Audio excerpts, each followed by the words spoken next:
Coffee അവിടെ വെച്ചേക്ക്. ഞാൻ അയൺ ചെയ്യട്ടെ? ഞാൻ ചെയ്തു തരട്ടെ? വേണ്ട വേണ്ട, സാരമല്ല, നിങ്ങൾ കുളിച്ചോളൂ. അപ്പോഴേക്കും ഞാൻ അയൺ ചെയ്ത് വെക്കാം. ഇല്ല വേണ്ട. എന്റെ തുണി അയൺ ചെയ്യാനുണ്ട്. അങ്ങനെ നിങ്ങളുടെ അയൺ ചെയ്തേക്കാം. നിങ്ങൾ പോയി കുളിച്ചോ. ശരി. കോഫി പോയി.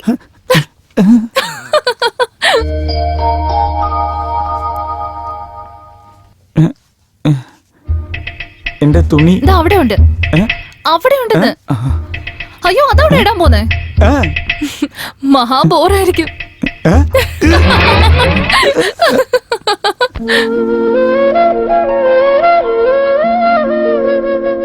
ഇതെന്തൊരു സ്വഭാവമായത്? എപ്പോ നോക്കിയാലും നഖം കടിച്ചോണ്ടിരിക്കുക. ഇതെന്താ ചീത്തയാണോ? എടതി, നിങ്ങൾക്കൊരു കാര്യം അറിയോ? ബുദ്ധിശാലികളെ എപ്പോഴും നഖം കടിക്കൂത്രേ. ബുദ്ധിശാലികൾ കടിക്കുന്നോണ്ട് കുഴപ്പമില്ല. നീ കടിക്കുന്ന എന്തിനാ? കടിച്ചു കഴിഞ്ഞു. നിക്ക്, ഇപ്പൊ വരാം.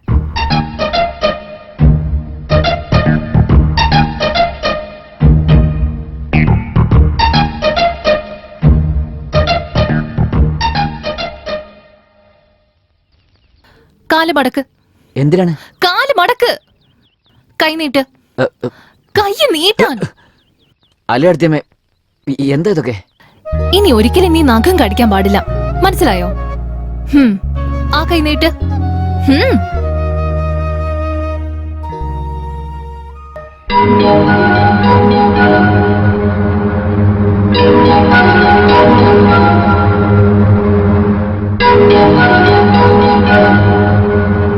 ആഹാ, മുതലാളി എത്തിയോ? എന്താ ലേറ്റ്? എപ്പോ നോക്കിയാലും നഖം കടിച്ചോണ്ടിരിക്കുക. ഇനി കടിക്കാതിരിക്കാൻ വേണ്ടിയാ നെയിൽ പോളിഷ് ഇട്ട് കൊടുക്കുന്നത്. നീ നല്ല കാര്യം ചെയ്തത്. നഖം കടിക്കരുത് ഞാൻ എത്ര തവണ പറഞ്ഞിട്ടുണ്ടെന്ന് അറിയോ?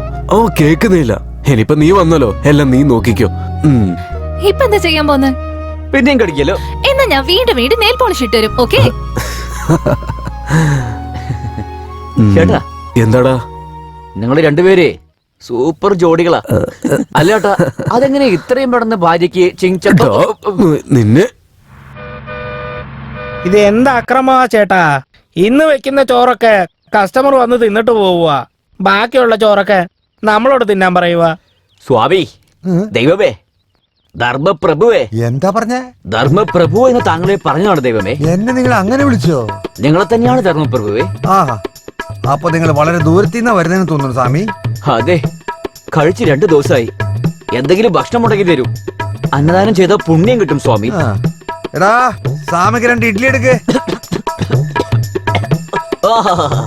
കലിയുഗ കർണ, എല്ലാവർക്കും അന്നം കൊടുക്കുന്നവനെ. നിങ്ങളെ പോലത്തെ ആളുകൾ കാരനാണ് ഈ നാട്ടിൽ മഴ പെയ്യുന്നത്. നിങ്ങൾ എപ്പോഴും 100 വർഷകാലം ജീവിക്കണം സ്വാമി. എടാ, സ്വാമിക്ക് ഒരു മസാല ദോശ, ഒരു ഉഴുന്നോടെ ചേർത്ത് കേട്ടടാ.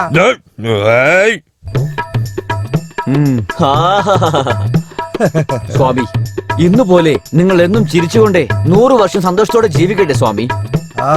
എടാ, ഒരു റവാ ദോശ ചമ്മന്തിയോട് കൂടുതലേട്ടാ. പറ്റില്ല സ്വാമിജി, ഇനി നിങ്ങക്ക് പോകാൻ കേട്ടോ. സ്വാമി, നിങ്ങൾ പറഞ്ഞ വട, ഇഡ്ലി, ചട്നി, പൊങ്കൽ, മസാല ദോശ ഒന്നും വന്നില്ലല്ലോ ധർമ്മപ്രഭു. അതൊന്നും വരില്ല സ്വാമി. ഞാൻ എന്തിനു തരണം? അല്ല, ഞാൻ എന്തിനാ തരണം ചോദിക്കണേ? നിങ്ങൾ എന്റെ മനസ്സ് സന്തോഷിപ്പിക്കാൻ വേണ്ടിട്ട്. അന്നദാന പ്രഭുവേ, അന്നത്തിന്റെ അന്നമേ, കലിയുഗ കണ്ണനെ എന്നൊക്കെ പൂഴ്ത്തി പറഞ്ഞല്ലോ. അതിന് പകരം ഞാൻ ഇഡ്ലി, വട, ദോശ, റവാ ദോശ എന്നൊക്കെ തിരിച്ചു പറഞ്ഞല്ലോ. അതാണ് നിങ്ങളുടെ മനസ്സിനെ സന്തോഷപ്പെടുത്തിയത്. അത് ഇതൊക്കെ സമമായി. ഇനി പോവാൻ നോക്ക് സ്വാമി. ഓ, വിശന്ന് വയറ് കരിങ്ങി തുടങ്ങി. നല്ല മണവും വരുന്നുണ്ട്. കൊതിയായും തുടങ്ങി. ഇന്ന് നല്ലോണം വെട്ടി വീഴും. അതുകൊണ്ടല്ലേ രാവിലെ തന്നെ ഒരു വെള്ളം കുടി കുടിക്കാണ്ട് വെയിറ്റ് ചെയ്യുന്നേ. ഇതിൽ നീ എക്സസൈസും ചെയ്തോണ്ടിരിക്കല്ലേ?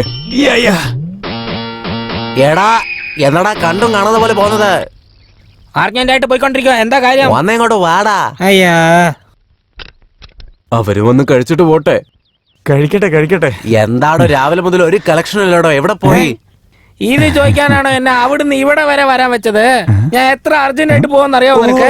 അത്ര വലിയ അർജന്റ് ആയിട്ടുള്ള ജോലി എന്താ നിനക്ക്? പറ. എന്നെ എന്താ മറ്റുള്ളവരെ പോലെ വിചാരിച്ചോണ്ടിരിക്കണോ? പണിയില്ലാണ്ട് തിണ്ണയിലിരുന്ന് ചുമ്മാ കഥ പറയാൻ. ഇതൊക്കെ നമുക്ക് ആവശ്യമായിരുന്നു വെറുതെ ഒരു കാര്യമില്ല. ജ്യോതി തിയേറ്ററിലെ ടൈറ്റാനിക് ഇംഗ്ലീഷ് സിനിമ ഇട്ടു. അത് കാണാനായിട്ട് ഞാൻ പോകുമ്പോ എന്നെ വിളിച്ചു വെച്ച് ടൈം വേസ്റ്റ് ചെയ്തില്ലേ. നിങ്ങൾ ആരെങ്കിലും ടൈറ്റാനിക് കണ്ടിട്ടുണ്ടോ? അയ്യോ, അതുപോലത്തെ സിനിമ കാണണം. ചുമ്മാ ഏതെങ്കിലും ഒരു സാധാരണ സിനിമ ടി വിയിലിട്ട് കണ്ടെന്ന് നമ്മുടെ ടൈം വേസ്റ്റ് ചെയ്യുന്ന പോലെ എന്നെ പോലെ ഇംഗ്ലീഷ് സിനിമ കണ്ട് ജനറേറ്റർ നോളജ് ഇംപ്രൂവ് ചെയ്യണം. ദൈവത്തെ ഓർത്ത് ഞങ്ങളോട് ക്ഷമിക്കോ. നിന്റെ അഡ്വൈസിന് ഒരുപാട് നന്ദി. പോ. അപ്പൊ ഞാൻ ഇറങ്ങട്ടെ. ചേട്ടാ ഏടത്തിയുടെ പാചകം അടിപൊളിയാണ്. ഞാൻ കണ്ടതാ. Chicken fry, mutton fry, fish fry, mutton biryani, അതിനോടൊപ്പം മുട്ട മസാല. ഫാന്റാസ്റ്റിക്. ഇറച്ചി മീനൊക്കെ റെഡിയാണോ? ഇംഗ്ലീഷ് ഒക്കെ കാണണം പറഞ്ഞില്ലേ? പൊയ്ക്കോ. അയ്യോ, എന്താ നിങ്ങളൊക്കെ? ചിലവരെ പല ലാംഗ്വേജ് സിനിമ മേടിച്ച് മലയാളത്തിൽ ഡബ് ചെയ്യുക, അത് ഇവിടെ റിലീസ് ചെയ്യുക. പക്ഷെ ഇവര് ധൈര്യമായിട്ട് മലയാള സിനിമ തന്നെ മേടിച്ച് അത് തന്നെ ടൈറ്റാനിക് എന്ന് പറഞ്ഞേക്കുവാ. കുറച്ചു മുമ്പ് എന്തോ ജനറൽ നോളജ് ഇംപ്രൂവ് ചെയ്യണം എന്നൊക്കെ പറയുന്ന കേട്ടല്ല. ഒന്ന് പോന്നേ. ചിലത് നോക്കിയാണ് ഇംപ്രൂവ് ചെയ്യേണ്ടത്, ചിലത് കഴിച്ച് നന്നായിട്ട് ഇംപ്രൂവ് ചെയ്യണം. അതെ, ഭക്ഷണം റെഡിയാണ്. ആ, വരാം ചേച്ചി. ഇവന്റെ ഒരു കാര്യം.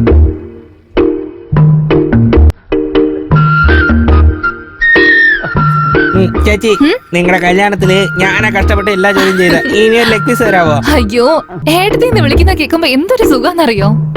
ഒന്നുകൂടെ കഴിക്കും.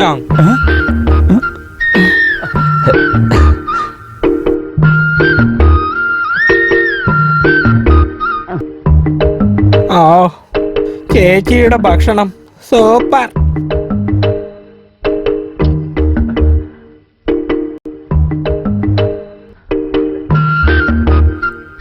അല്ല അതെന്താ?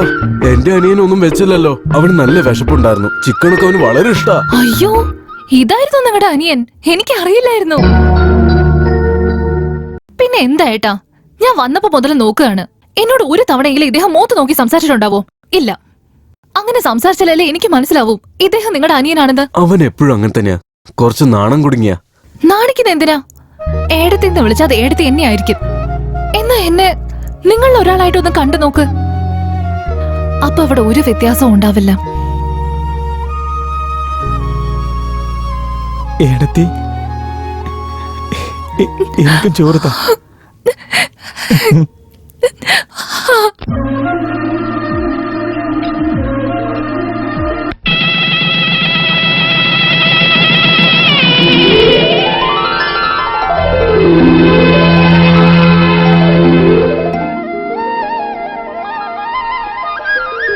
ദൈവം നിങ്ങളെ അനുഗ്രഹിക്കട്ടെ മക്കളെ.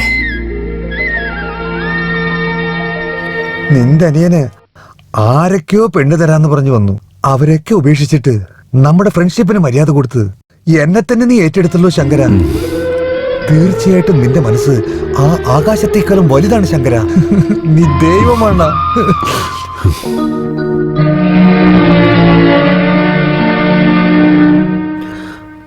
മോളെ ലക്ഷ്മി, അവിടെ എന്റെ കുട ഇരിപ്പുണ്ട്. അതൊന്ന് എടുത്തു തരാവോ? ഇത് നോക്ക്, അയാൾ കൊട ചോദിക്കുന്നുണ്ട്. കൊണ്ടുപോയി കൊടുക്ക്.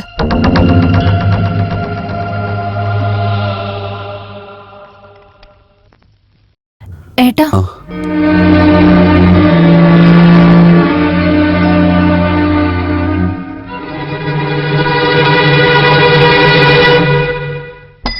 Hello, bill. എടോ ഇങ്ങോട്ട് വന്നേടാ. എന്താ ഇത്? ബില്ല്. ഇത് ബില്ലാണെന്ന് എനിക്കറിയാം. പൈസ എവിടെ? ബില്ല് ചോദിച്ചുകൊണ്ടാണ് ബില്ല് തന്നത്. നിങ്ങൾ കാശ് ചോദിച്ചാൽ കാശ് തരും. അതിലിപ്പോ ചോദിച്ചത് കൊണ്ടാ. കയ്യിലില്ല. ഇല്ലാന്ന് പറഞ്ഞ എങ്ങനെയാ? അക്കൗണ്ടിൽ എഴുതിക്കോ. അക്കൗണ്ട് എഴുതണം. ആ, അക്കൗണ്ട് ഒക്കെ നമുക്ക് പിന്നെ എഴുതാം. ഇപ്പൊ പൈസ എടുക്കാൻ നോക്ക്. ഇല്ലാന്നല്ലേ പറഞ്ഞേ. ഒരു പണിയാ, ഷർട്ട് അടിച്ചു വെച്ചിട്ട് പോ. മാനം കെടുത്തത് ചേട്ടാ. നാളെ തന്നെ തന്നേക്കാം. എല്ലാരും ഇത് നോക്കുന്നതാണെന്നില്ല. നോക്കിയേ, ഇവരൊക്കെ കാണാൻ വേണ്ടി തന്നെ ഞാൻ പറഞ്ഞത്. ഇതൊക്കെ ഒരു പാഠമായിരിക്കട്ടെ. അഴിക്കേ. അത് കണ്ട, ഇവൻ പോണ പ്രാവശ്യം ഭക്ഷണം കഴിച്ചിട്ടേ പൈസ തന്നില്ല. അതുകൊണ്ട് ഷർട്ട് അടിച്ചു വെച്ചേക്കണത്. ഈ പ്രാവശ്യം പൈസ തന്നില്ലേ അവന്റെ പാന്റ് അടിച്ചു വെക്കൂടെ. ഷർട്ട് അഴിക്കാൻ നോക്ക്. അഴിക്കണം ഉറപ്പാണോ? അഴിച്ചേ പറ്റൂ. അഴിച്ചു കഴിഞ്ഞാൽ ബാക്കിയെല്ലാം ക്ലിയർ ആവോ? ആ, ഷർട്ടും ക്ലിയർ ആവും, ബാക്കിയൊക്കെ ക്ലിയർ ആവും. എന്നാ പിടിച്ചോ ഷർട്ട്. എന്താ ഇത്? എന്താ ഇത്? ഈ ഓട്ട വഴി ലോകം മുഴുവൻ കാണാൻ പറ്റുമല്ലോ. എടാ, നിങ്ങളുടെ അടുത്ത് അനുഗ്രഹം വാങ്ങിച്ചവരൊക്കെ വളരെ സന്തോഷമായിട്ടായിരിക്കുന്നത്. വരുന്ന വെള്ളിയാഴ്ച എന്റെ മോളുടെ കല്യാണമാ. നിങ്ങള് കല്യാണത്തിന് മുൻപന്തിയിൽ ഇരിക്കണം. അങ്ങയുടെ കാല് തൊട്ട് അനുഗ്രഹം വാങ്ങിച്ചോ മോളെ. നിൽക്ക്. ലക്ഷ്മി, ഭഗവാന്റെ അടുത്തിരിക്കുന്ന കുങ്കുമം ഇങ്ങ് എടുത്തുണ്ടോ മോളെ? പയ്യൻ എന്ത് ചെയ്യുക?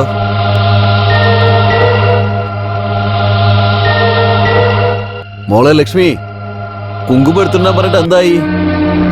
ഒന്ന് പെട്ടെന്ന് കൊണ്ടുപോവാ മോളെ.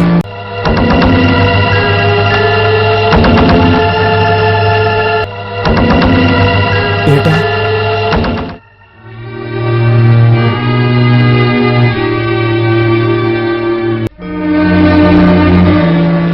എടി, ഞാൻ നിന്നെ വന്ന അന്ന് മുതൽ ശ്രദ്ധിക്കുക. എന്റെ ചേട്ടന്റെ മുഖത്ത് നോക്കി നീ സംസാരിക്കുന്ന പോലും കാണാറില്ല. എന്റെ ചേട്ടൻ എന്തെങ്കിലും ചോദിച്ചാൽ അത് കേൾക്കാത്ത പോലെ നടക്കാണ് നീ. എന്റെ ചേട്ടനെ പറ്റി നിനക്ക് എന്തറിയാം? നിനക്ക് അത്ര അഹങ്കാരോ? ഇല്ല, അങ്ങനെയൊന്നുമില്ല. എന്റെ മുഖം കണ്ടു കഴിഞ്ഞാ നല്ല കാര്യങ്ങളൊന്നും നടക്കില്ല. ഞാനൊരു ദുസ്സകനാണെന്ന് എന്റെ അച്ഛൻ എപ്പോഴും പറയാറുണ്ട്. ജാതകദോഷാണെന്നും പറഞ്ഞ് ഒരുപാട് ചെറുക്കന്മാർ കാണാമെന്ന് എല്ലാം മുടങ്ങിപ്പോയി. ഇതിനെ കുറിച്ചൊക്കെ ആലോചിക്കുമ്പോ ശരിയാ, ഞാൻ ശകുനമില്ലാത്തവളാണെന്ന് കരുതി എന്റെ മനസ്സ് വല്ലാതെ വിഷമിക്കാറുണ്ട്. സത്യം പറഞ്ഞ അവർ പുറത്തേക്ക് പോകുമ്പോഴൊക്കെ എന്റെ ഈ മുഖം കാണരുതെന്ന് കരുതിയ അന്ന് ചേട്ടൻ കുടയെടുത്തോണ്ട് വരാൻ പറഞ്ഞപ്പോ ഞാൻ എടുത്തു കൊടുക്കാതിരുന്നത്. കല്യാണം കഴിക്കാൻ പോകുന്ന ആ പെൺകുട്ടിക്ക് ഞാനത് കൊണ്ടുകൊടുത്ത നാളെ എന്തെങ്കിലും അവൾക്ക് സംഭവിച്ച നിങ്ങളുടെ ചേട്ടനത് അപമാനല്ലേ? എനിക്കത് സഹിക്കാൻ കഴിയില്ല. അതാ